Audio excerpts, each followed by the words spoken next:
রাতের শেষ ভাগে আল্লাহ সুবহানাহু ওয়া তাআলা বান্দার সবচেয়ে কাছে থাকেন।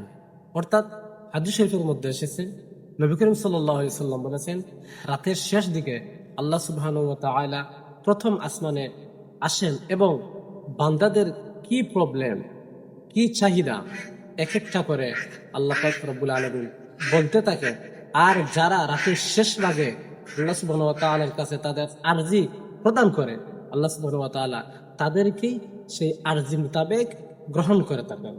রাতের শেষ ভাগে আল্লাহ সুবহানাহু ওয়া তাআলা বান্দার সবচেয়ে কাছে থাকেন।